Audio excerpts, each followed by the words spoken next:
This episode is brought to you by Americas Rehab Campus. Get on the road to recovery with the best rehab in beautiful Arizona. Dial 1-833-272-7342. That's 1-833-ARC-REHAB.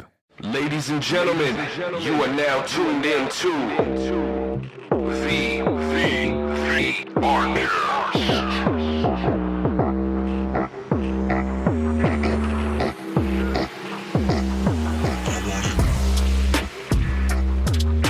Good afternoon, ladies and gentlemen. Thank you so much for tuning in to another episode of the Arcast. My name is Buddha.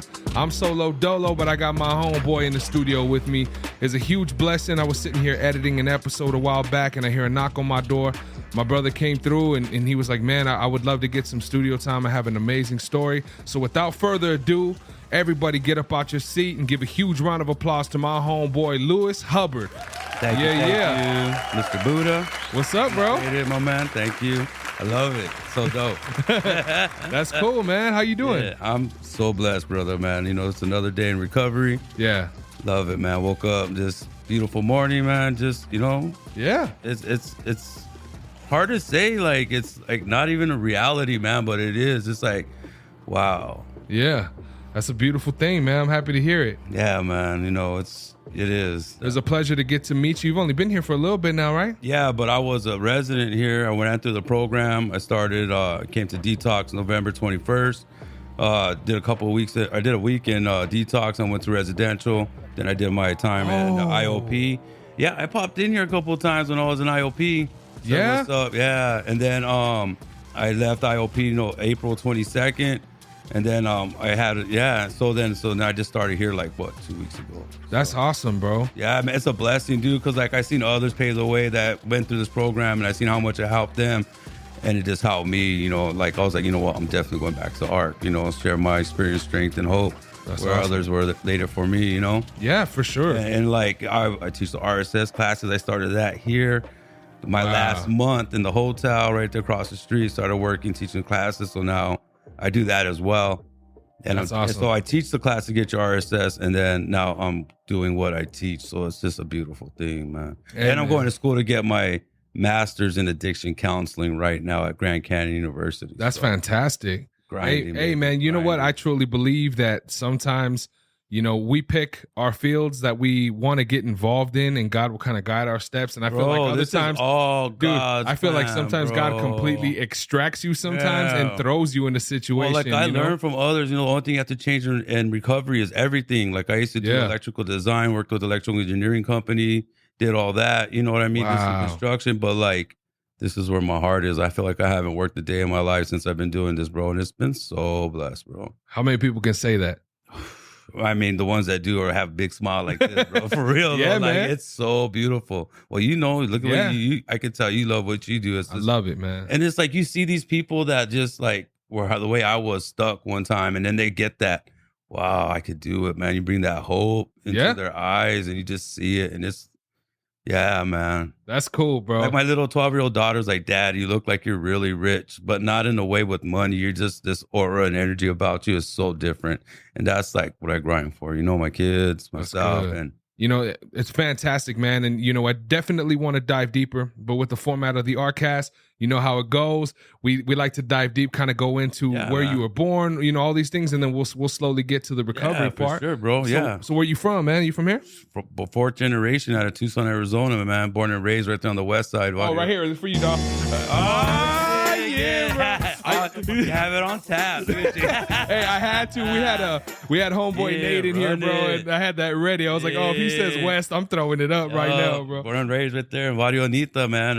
That's cool. Grew up in a house my great grandfather built in 1911, bro. Wow. Yeah, so we're right there. Anita Street Market, tortillas, bro. That's what's up. That's how I got pre-diabetic. That's cool, dude. Yeah, I grew up in Old Bosqua, but I spent a lot of time in Jollyville, Hollywood. So that's cool, bro. Friends all over there, man. But then I moved around a lot with my mom, so we moved on the south, out to 3 Points. So, just a lot of places and stuff. But it's always at my dad's on the weekend, summertime. Yeah. And Anita, always just there. That was my, that's where our family's from, really. So yeah. That's cool. You have any siblings? Yeah, I'm the youngest. I got an older brother, 2 older brothers, and an older sister, man. So yeah, That's why you were travieso, dude. The youngest. That's the red But flag. I was like, dude, like I was like an only child because I'm like the closest one to 7 years. So it's like they were all at the house when I was growing up. So you know what I mean? That's the oops. Yeah, that's the oops. I tell my older brother, "You're oops number 1. I'm oops number 2." That's cool, bro. And how were you in school? Like your academic? Were you pretty good in school? Nah, man, I was like off the wall and shit. Because like I said, like I was telling you a little bit earlier, I got into a severe car accident when I was 4 years old. 4 years old. I had some like brain damage and shit, dude. Like I was fucked up. I was like, oh, excuse me, can I say that? Yeah, you can cuss. You good? Yeah, I broke my back, my hip, my thigh.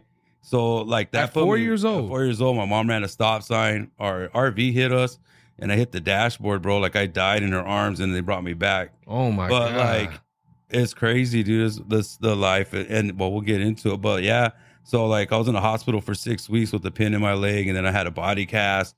So like just growing up with my ADHD, just I was off the chain, bro. Like, yeah, I thank God my son's nothing like me, man. He's like the total opposite. Like, I'm so blessed.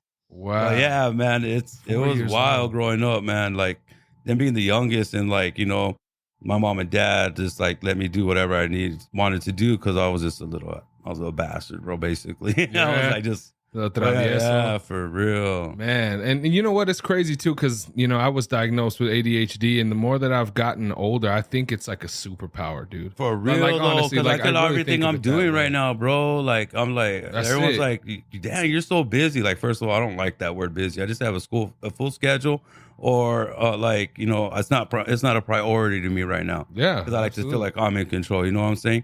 We make time for the things we want. Bottom line, if we want, nothing stops us from getting dope. Right? That's true. Yep, that's real. no, you man, wanted dope, nothing stopped me. So like, oh yeah, I just have a new dope I'm chasing. This sobriety, bro, and that shit. That's cool. I'm on a high that no dope's ever given me. That's for real. That's good, man. That's good, dude. Yeah, man. No, I definitely think of it like a superpower. It was always held down against me as a kid. Adderall. And don't get me wrong, bro. I like the Adderall, but it's like any other substance, you can't be on that for the rest of your life. It's like Adderall, and what's the other one? Concerta. There was Ritalin. No, I took Concerta for a bit. That made me violent, bro. It was ugly. Damn, I didn't like it. Yeah. Well, one of those. Oh, what is it? I'm trying to Adderall. think. Vyvanse? Adderall? No, I said that. That was the main one. Yeah, Adderall. Yeah.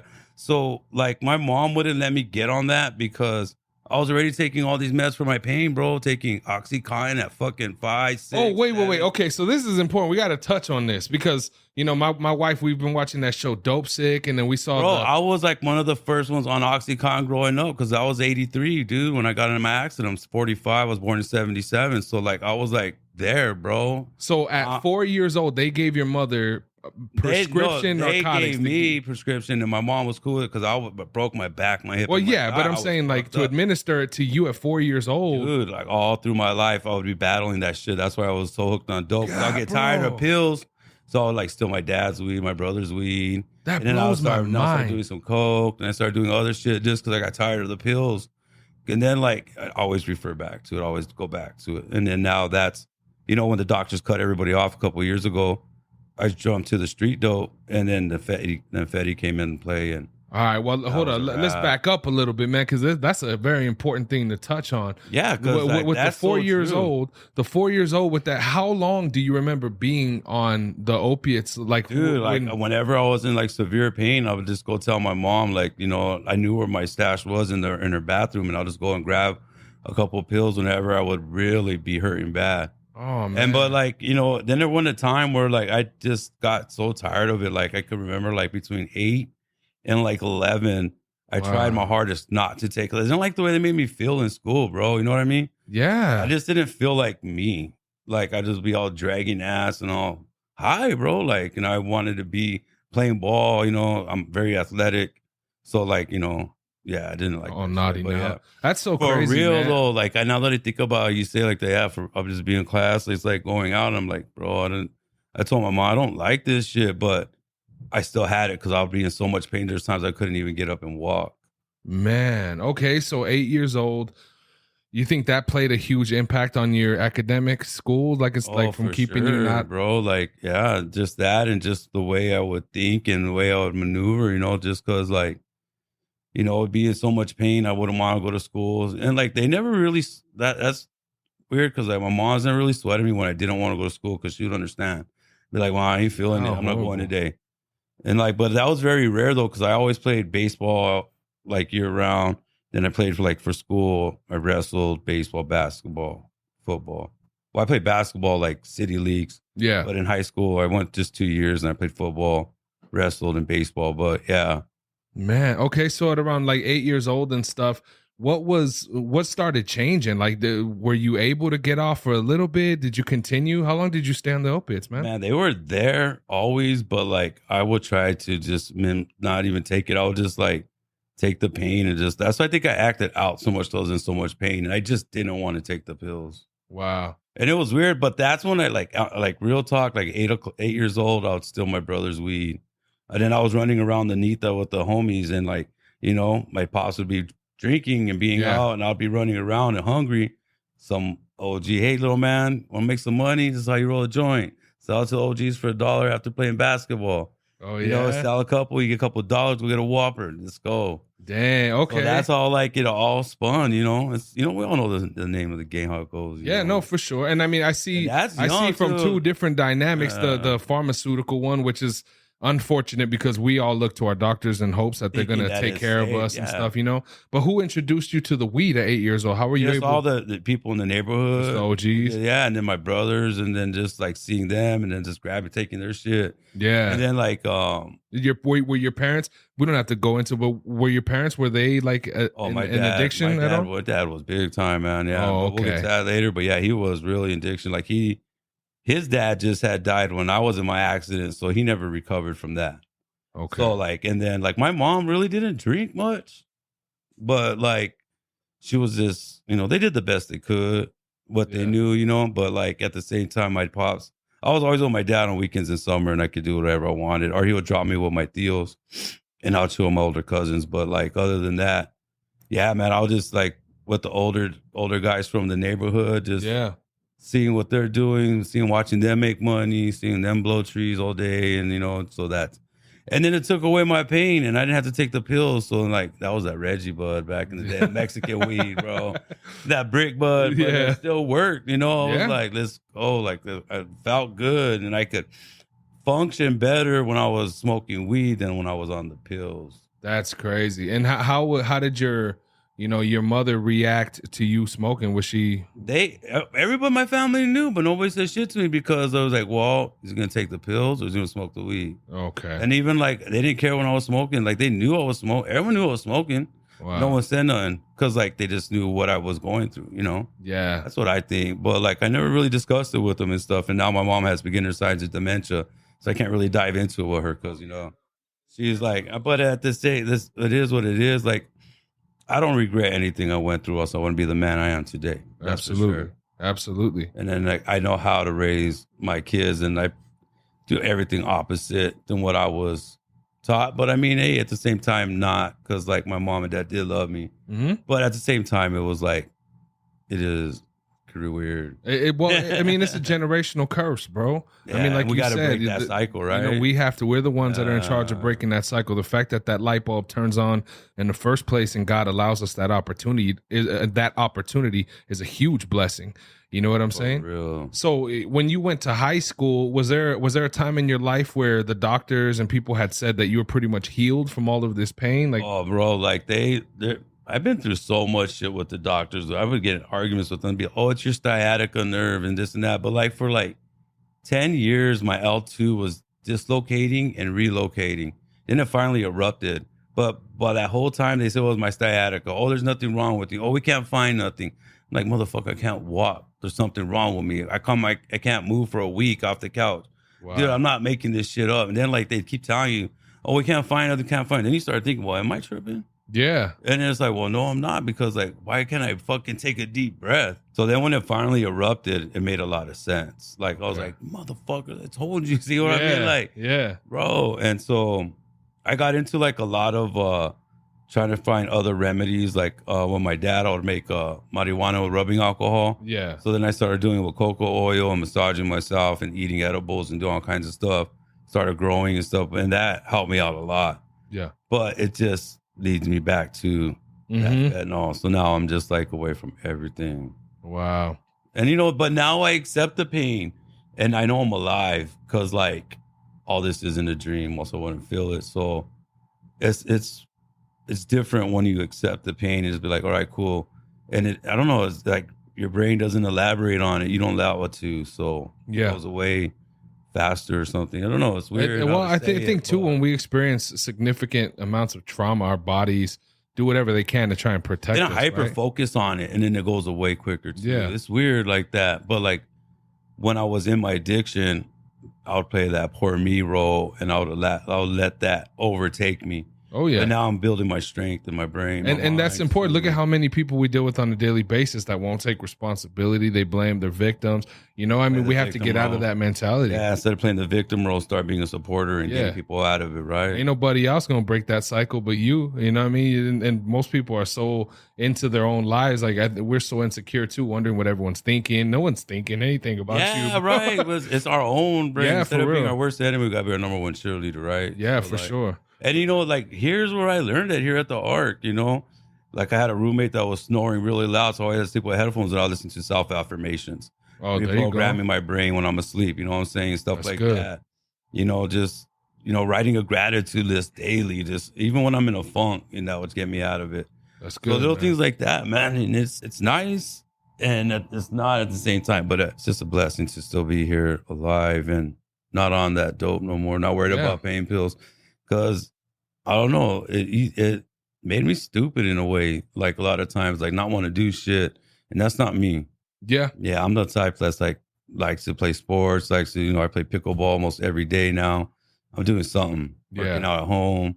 That's good, man. I got my son, my twins, they're 12, and I got two older daughters, they're 25 and 24.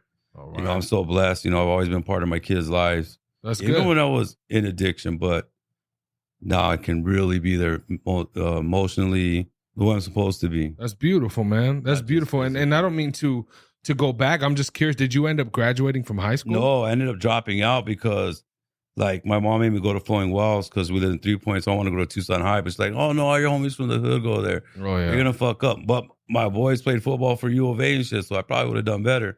So I went to Flowing Wells and then I started selling dope and then, you know, dropped out of high school my junior year, and then just from there, man, got a job, got my GED, and just went to work. Okay. Any in trouble? Did you ever get in trouble with the law or anything like that? No, man, been like luckily skated by through all that shit. That's good. I didn't get none of that. I did one overnighter. Oh yeah, but that was like way later. That was like maybe 7 years ago for some dumb shit because I got booked too late. No, I had a lot of. Hey, those sit down, bro. You're good. You're good. Relax. They took my like dope and shit a couple of times, but they never took me in, which was weird. Oh man. But like, yeah, man, I've been really blessed with that. I've done a lot of dumb shit. For me not to have no charges or even be in handcuffs is pretty nice. So. And that is, man. And I have a question because your story is very unique in the sense that like you had kind of both parallels. You had the addiction from the pharmaceuticals, the addiction from, you know, just kind of using in the streets with your homies. At what point in your life did you start noticing, like, how were you able to distinguish the difference between those? Because I feel like that thought process, like where you said the victim type of thing, it would be understandable for somebody who wasn't like aware, because a doctor is like, hey, you need to be taking this. You need this. Mm-hmm. You know, at what age did you start feeling like, you know, maybe I shouldn't be taking this? Like, you know, at what age did all of this start making sense just to you? When I was a kid, when I was tired, I just got tired of taking the pills all the time. Like when I was like 8, like about 8 years old or something, I was like, dude, I'm tired. Like it just didn't make me feel right. And then that's when I would start sneaking like I think it was that summer when I was like 8 years old. When the first time I started getting high, smoking a joint. Yeah. I was like, I like this better. Like I'm not in pain and I can play basketball. I can do shit. I can maneuver. Okay. You know what I mean? But when I would take the pills, I would just go and be like, want to just lay down and go to bed and not out type shit, right? You know? And then ever since then like I started doing coke when I was like 16 and stuff like that. That was another like pain reliever. Yeah. You know what I mean? Then, yeah. Did you have any influences, like any positive influences at that time? Like anyone telling you maybe you shouldn't be or anything like that? I mean, I had like my tata was my mom's dad.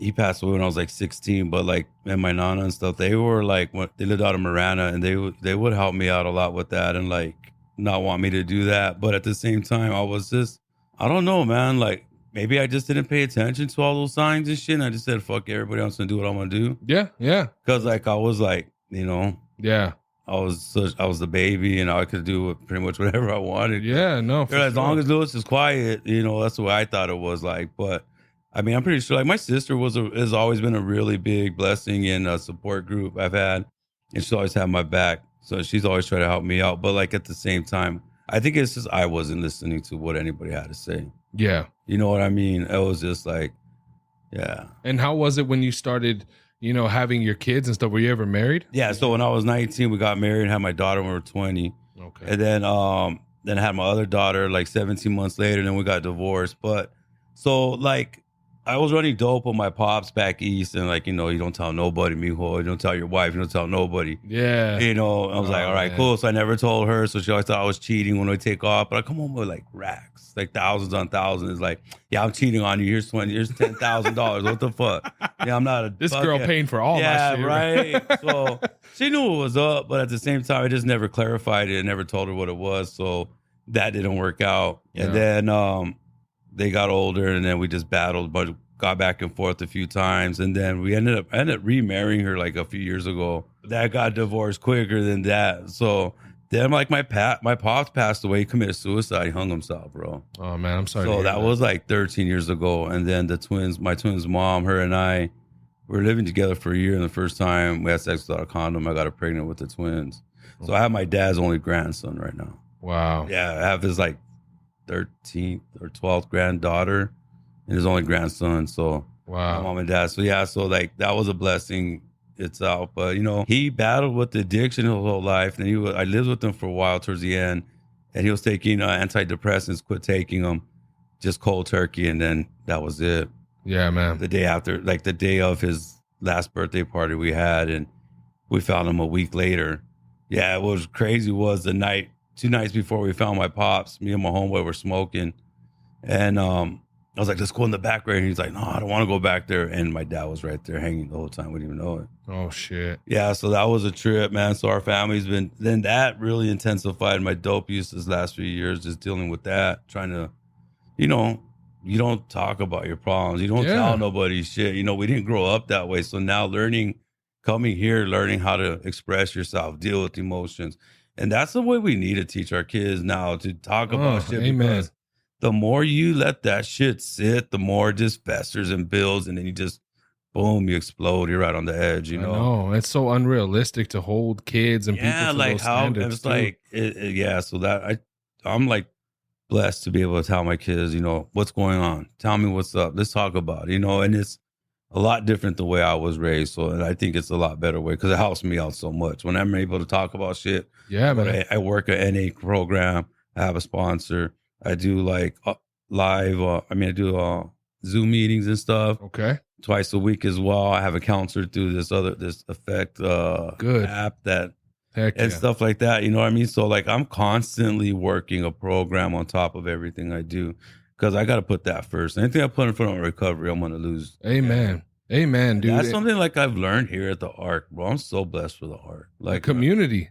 For real. You know, it's so important, man. And you know, and it's very unfortunate. I'm sorry for all of the hardships and everything that you had to endure. And you know, and I appreciate you sharing and opening up. Well, yeah, because there's other people that have gone through this, bro. And like, and it just takes that one person to hear it. And like, you know what? I'm not alone. There are others out there. You know what I mean? And that just opens up the way we're supposed to help each other, I feel. You know what I mean? That's why I'm doing what I'm doing, because others were there to do it for me, you know? I think it's great. I heard an amazing poet. He had said, "I speak for the unspoken, breathe for the breathless, and see for the unfocused." Right? And I always think about that, man. There's so many people who have lost their lives different ways, you know, through different situations. The world is so chaotic, but with our existence, man, that's the beauty of having that purpose, is being able to do something greater than yourself. Yeah, for real. You know what I mean? It's like the most wonderful feeling I've ever had is doing what I'm doing right now, helping others. We're being here, facilitating groups, seeing me come back like, yo, I was just with you here, Louis. So yeah, but see, look, if I could do it, you can do it. That's why I wear my lantern. It has my journey here. That's real. all the stages. You know what I'm saying? Oh, that's cool. Yeah, so I was a residential. I didn't even realize that. I thought you were like into. I was a mentor, and then retired. Then after you become a mentor for so long, you get another lantern. So that's like my journey here at the Arc, bro. That is super cool, bro. So like I show people, like, bro, if I can do it, bro, you can do it. I've been like when I tell people, like when I teach my classes, nobody's experience is less than anybody else's. We all experience trauma. Just because somebody sounds like theirs is greater than yours, they don't know exactly what you went through. Yeah. I go, we're all equally fucked. And we need to help each other to get unfucked. Cause like for real, like, no one's story is greater than anybody else's. We're all been through some shit and we all need to help each other get out of it. You know what I mean? Cause like some people be like, I don't feel like I can share because my story is not as bad as theirs. But you know what? To you, it may not be, but when you open up and share it, somebody can relate to that and then they can find where to get that hope from through it, you know? Amazing, bro. Yeah. Amazing. If you guys can't see, but so here at ARC, whenever, you have an accomplishment, you become a mentor, you do something amazing, you get a different lanyard and it's a different color for every. It's all rostered out. Yeah, that's what I thought. I thought maybe you were like a Bob Marley fan or something. I still am, man. I used to. Yeah. Oh no, it's all good. Back in the day. Oh yeah, we ain't talking about that no more. No, but you know, to live that way. Yeah. But I wanted everyone to just kind of know, like, all these colors, the red, the green, and the yellow, they're all kind of blended in together in the black. And I'm thinking as I'm looking at that from an outsider, it's like your recovery is woven into you now. Yeah, right. That's exactly what it is. I think it's super, super cool, dude. And I even have like my detox picture in here, bro. When I came to detox and my badge and shit. Oh, do you? That's what they used? That's cool. That's why I go like, I have my in here and I'm like, look, man, this is where, like, I tell people I'm new, but I ain't brand new.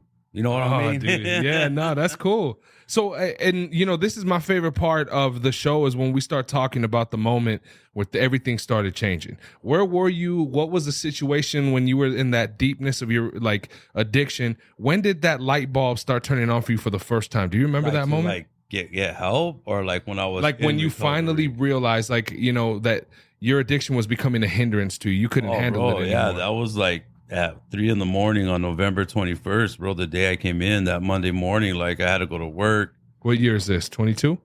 22. Okay. Last year, yeah, when I just got here, yeah. And it was just like, I can't do this no more, man. I fucking weighed 145 pounds, bro, when I came in here. I'm 6 foot and I average like 220, bro, 215. Jeez. Yeah, like sucked up bad.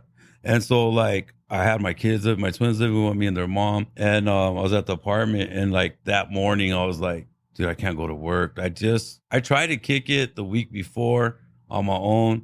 And I've been to detox like 2 or 3 times. I've been to a couple one other treatment center here in Tucson, but not to knock it. I just think I wasn't ready, right? Yeah, absolutely. So I was there at the home, man, and I called the ARC Monday morning. That Monday morning, I was like, that was a moment. I was like, dude, I can't do this no more, man. I can't be around. My kids didn't even want to be near me because I stunk because of that shit. That fatty stinks bad. Man. And you don't think you stink, but and then like, I'm like, I just needed help. I was like, I really need help. And I need something. I knew I needed to commit to something that was longer than just a detox, just a couple weeks or a month. So yeah, man, I came in here and I remember I sent my kids off to school and their mom. And then they're like, well, come here, I'm going to work today, Dad. I go, I'm still sick. So took a whole week off because I was like dope sick, Yeah. Trying to get off of fentanyl and shit. That's crazy, man. And so I just ended up like, I told them, I was like, yeah, I'm just not going in today. So when they left to school, I started packing my shit up because I knew I was coming in. Yeah. They're going to pick me up at 8. The ARC picked me up. And then their mom came back and she was like, what are you doing? And I told her what was up. And she was just like, I have nothing but amazing support from my family, man, and I'm so blessed for that. Amazing. Yeah, that was my moment where I was like, enough. That was my rock bottom, if you will. Mm-hmm. Yeah, that was like when I was like, I didn't lose my house, I didn't lose my job, I just lost myself and my soul, and I just need to get it back. Man, and was that? Have you always had faith in your life? I went. Bro, I used to go to catechism every Saturday morning and miss Saturday morning cartoons and shit. Yeah. I made all my sacraments. And then I've been to a lot of Catholic or Christianity churches. And yeah, I've always been a man of faith. That's always been heavily instilled in my family's, God and stuff. And so like now I finally turned my will over to him. And I don't like stress no more and worry about shit. Yeah. And the reason why I asked that is because, you know, we deal with a lot of people, and I would never want to shove anything down anyone's throat. People have suffered some crazy, religious trauma. They've gone through some stuff, but I know that in order getting sober, higher power, whatever that is, no matter what it is, the that's most what I tell important people part, too. right? It's the same thing as working in an or AA program or Celebrate Recovery. Oh, yeah. No matter what program you work, this run one. Oh, yeah. And And the same with the higher power. Don't matter what your higher power is, just believe in something greater than yourself, because then you don't need to stress on it. You can give your worries to something. So, you know, shout out to our homeboy Nick Peck. He was in here. He had an episode with us a couple days ago, but he had said that had it not been for the hell that he had to experience through his addiction, he would have never realized that there was like a heaven, because he was able to find it. Do you feel like when you were in that moment of your rock bottom, like you said, I know you've always had faith, but do you feel like you heard God's voice for the first time? Bro, I was begging and crying. Like, what did they say? That every man prays in the foxhole? I feel like I was in that foxhole praying, like, yo, just help me get my life together, get me out of this funk. Like, I just felt like something was just tearing my soul, and I was like literally crying, like, you know, enough's enough. If you know, I even said it too, if you really care for me, man, get me out of this shit. Because like, I used to always think I used to always question God, right? You know, because of what I went through growing up, the shit I had to face, and, you know, little molestations growing up. You know, I had a incident with a family member, and when I was a kid and shit like that, and, you know, being fucked up, and like that, and like, how could you let a kid run around, and always question. But now, like, yeah, my rock bottom, I was really praying and like, just get me out of this shit. Yeah, man. And, you know, and here I am today. That's beautiful. That's so beautiful, man. Congratulations, man. And I owe all to my higher power. My Jesus Christ is my higher power.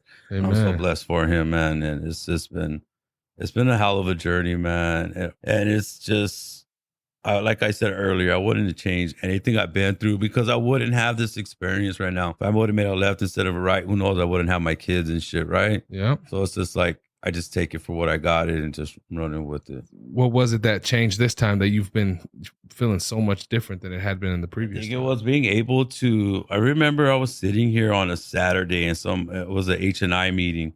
Okay. Or Sunday, I think, when I was in residential, and this guy I knew from RIM was like, "You need to find why you keep relapsing to us. What is that inner problem? What are you missing? Why you keep on searching for external solutions to your internal problem?" And then it wasn't until I was sitting with your wonderful cousin, April, in her. Can I say that? In her therapy here. I can always block her name out. Well, I was sitting with her in her therapy group here in residential, and we really dug deep, and I just like emptied my cup, bro, and just like let it all out, and she helped me find why. That why, you know, and then ever after that, man, everything just like changed. She's an angel, bro. She is, man. Some people, woman, man. I'm so blessed, dude. Like, yeah, she was. I was just telling Ray, like, dude, she's the reason why. One of the main reasons why I went to IOP, and I'm here, because I was able to open up. She found how to just, yeah, man. I've been through a lot of. It's like a psychiatrist. How would you say? It's like she's like a mental ninja, bro. She's just like, she can just go into the crevice. Dude, I don't know how she does it. That smile and that look, like, you can't bullshit her, bro. Yeah, like, that's a blessing right there, bro. Yeah, like, for real, because like I've been through a lot of therapists, counselors, all this shit in my life, and I've like pretty much manipulated all of them. Her was like, no, motherfucker. Yeah, with the most grace and smile and kindness you can have. Oh, that's how it's done. She's incredible, man. Yeah, shout out to April. For real. And then it just, as my journey continued through IOP, I just like kept my mouth shut, sat up front, took notes, and just you speaking the truth right now. I knew I was gonna come back here. I told Ray, I go, watch, I'm gonna be here working with you. Not, can I help? Can you hire me or whatever? I was like, I'm gonna be back. Like, straight up. And he even laughs too, and he goes, "You're like one of those that you're gonna be back." Let me check out your detox picture, because, dude, like I know you said that you came through. I know that you said that you came through, but if you were that sunken in, bro, I wonder if I just don't recognize you from back then. I even talked to you a couple of times, bro, outside right here. And I'm not trying to be rude. But you see like millions of people every day. Dude, you were all shot the fuck out right there. Flaquito, bro. Bro, I was like a walking head, bro. It's so sick, bro. Like, where's that fool's body at, bro? Man, dude, that's all from Blues, bro. You're doing incredible, man. I'm gonna throw another applause out for you. That's fantastic, dude. He looks incredible.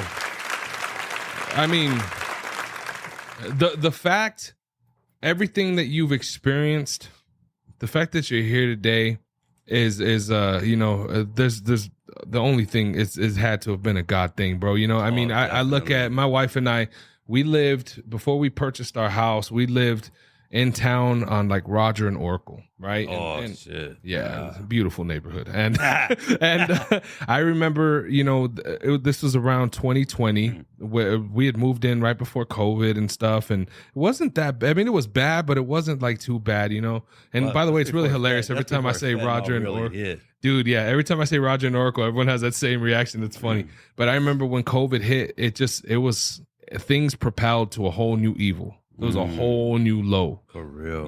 And from some of the people that we've had in here before, from what I understand, that fentanyl is a completely different beast than heroin. It's a completely different beast than any other opiate. And it's like we all have the same common enemy. It doesn't matter if you're rich, poor, black, purple, green, no matter what, who all wants us all, bro. And I see some of the wealthiest, some of the smartest motherfuckers fall to this shit, bro. Dude, I'll never forget. We were walking to, I don't know if you remember, you're from Tucson, so you remember this.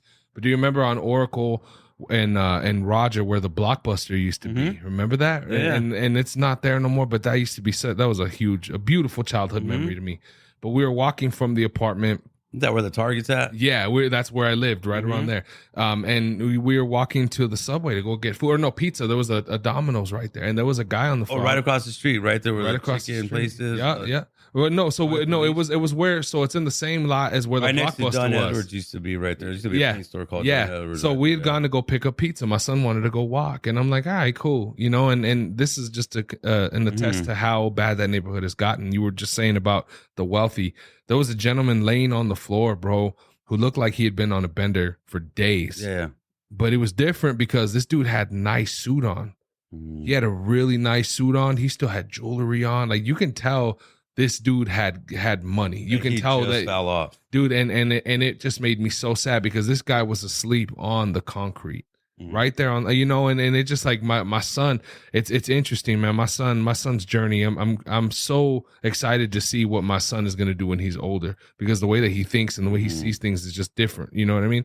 And he was looking at the guy, and he's very alert. He was very alert, and he's like, Dad, that guy doesn't look like he belongs there, and it's like, it was like one of those moments where I was able to step in and be a pops and kind of explain to him, like, hey man, this affects everybody, just like you said, the enemy's trying to get everyone, man. And that's so true. Like, my daughter and her mom were on the bus yesterday, and this guy stopped them from getting on the bus and said, don't go on, there's some guys ODing right now, your kid does not need to see that. Oh my God. And I was like, fuck, my 12-year-old daughter almost saw all that, you know what I mean? And it's like, I almost put them through that shit, dude. And it's like, it's sad, bro. Like, I'm upset with myself for it, but at the same time, I'm so grateful. And I realize I can't change the past. All I can do is what I can do today, be a better man tomorrow. Bro, and that's one thing that my amazing cousin has said, is that shame and guilt, it's got to go. Because, I mean, if you're not driving that car at that time, right, like figuratively speaking, if the enemy or the devil, whatever was driving that vehicle, which is your brain, your heart, you weren't in control of what you were doing anyway. We weren't, bro. And that's real, because we weren't. That's one thing I learned to do, is let go of all that shame and guilt. And that's one of the hardest things, to forgive yourself, to love yourself. Yeah, absolutely. Have that self-love, self-care, self-compassion. Because if you can't do that, how are you going to really, truly love your kids and your family, right? Man. And like, it's all coming to now. And it's just like, I'm just so excited to see how much further this journey goes, man. Dude, I'm super excited for you, man. I mean, I can see that light. I can see it shining, bro. Like, and that's a beautiful thing. That's the blessing of being able to work here, is being surrounded by those lights. I mean, you talked about April. She's a powerhouse. You're a powerhouse. Ray, bro, big ass head. That's a lighthouse right there. That be bringing everybody in, dude. You know what I mean? Like, what a blessing to be around people like this. Dude, him sharing his story when I was on him, like, since I got to IOP. Ray, share your story. Come and share your story. he finally did right before I left, man. That was awesome the way he broke it down. Crazy. So hearing all what he went through and everything, man, like and he like knows a lot of people. I know like a lot of, he knows a lot of people I know, and like locked up with some of my best friends, brothers and everything. Just crazy how small Tucson is. It's even more than that. And you know what? Even more than that, it's almost like it's crazy how God puts people in your life. You know, because the world, I mean, believe it or not, the world ain't small. You go to China, bro, you ain't gonna see nobody you know over there. Well, yeah, right. It's the Tucson mentality, bro. You know, but I mean, God put that in line, man. You know what I'm saying? Like, it does. And you know, that's when I feel God talks to me is through other people. Yeah. Or like when I pray is when I talk to God, and when I meditate is when he talks to me. Oh, that's incredible, dude. I love it, man. I'm just so like, you know, other people just need to know we're not alone. We're all fighting together, you know, and just like, it's just, I'm so blessed to have that for me. So I want to give it back hundredfold. That's beautiful. And I have another question that I would like to ask you, especially with all of the knowledge and wisdom that you have, the light. You know, if you could see yourself back in those shoes as in your active addiction at your worst, and think of another person out there that may have had an amount of sobriety and then they fell off. They've been on the bender, but they decide, you know, before, you know, maybe they're listening to this right now. What is a word of advice or something that you could tell them if they're feeling that shame, that guilt? You know, is there anything that you could say to them to help them? Oh, man, come to the Ark, man. We'll love you till you love yourself, bro. We don't ever discriminate. Don't care if you've been here 100 times. We welcome you with open arms. I've seen that time and time again. Yeah. I've seen some of my dearest friends. I came through this with their back. Not one time did anybody has ever said anything bad. Just welcome back. I'm glad you made it. You know what I mean? That's like the one thing, bro. Like, just don't give up hope. Hope is there, man. That's like for real. Like, come back, get into the game, you know, get back on the recovery horse and let's ride. Because, you know, ever since I was here, I've seen nothing but people, like the staff, welcome people back, never tell them anything like, oh, what's wrong with you? Or this. I've never heard none of that shit. All I heard is seen as open arms. And like literally, man, they love you till you love yourself here, bro. And they show you with so much compassion and empathy. And it's like you said, it's a community here. Oh yeah. And that's why like I didn't apply like at any other rehabs and stuff. I was like, fuck that, I'm going back to the Ark. Yeah, absolutely. And it's so true. Like, I mean, if anybody is hurting out there and they need, and they're ashamed and everything, let that shit go, bro. It's only gonna hurt you. It ain't gonna help. Like I know you shouldn't shoot on people and say do this, do that, but that's one thing you got to do is let it go and just get back in here. You know, I mean, it's just, yeah. That's awesome. Yeah, I mean, guys, if you're out there listening, remember, if people in your life are telling you, oh, why are you doing that or whatever, you're surrounded by people that don't understand the addiction. Here at ARC, we understand. We know what it is. We've been there. We've been through it. We've felt that shame. And it's, you know, I'm 45. I came here at 45, bro. Like, there's kids here half my age, and there's guys older than me and stuff. But when you walk through these doors, we're just all together fighting the same motherfucking disease, and we need to get over together. Well, thank you very much, bro. I appreciate you coming through. Ladies and gentlemen, give it up to my homeboy Lewis one more time. It's so cool, bro. That's so dope. I appreciate it very much. Ladies and gentlemen, thank you guys so much for tuning into that episode wherever you're at. You know what I'm saying? Please make sure that you share this to somebody who needs to hear it. We thank you so much for the continued support. We hope you all have a beautiful rest of your week. Much love. God bless you all, and we'll see you on the next one. Peace. What's going on, everybody? This is Buddha from the Arcast, and I just wanted to thank you for checking out this week's episode. It means a lot, and if you could share it with a friend or a loved one, somebody you need in recovery, or maybe somebody who just needs that little bit of extra positivity in their life, we'd greatly appreciate it. If you would like to join us here on the Arcast, either in the studio live or online, hit us up. The links are down in the show notes of this episode, and on there, you can find direct links to our main website here at Americas Rehab Campus and all of our social media platforms. Follow us. We keep the posts positive and motivational, focused on recovery, health, and wellness. As you know, in this modern day and age, we need as much love as possible, y'all. And as always, if you or somebody you know is in need of substance abuse treatment, please don't hesitate to give us a call. We're open 24 hours a day, and our direct phone number is 1-833-272-7342. Once again, that phone number is 1-833-272-7342. I hope you all have a beautiful rest of your day. Much love and God bless. Peace.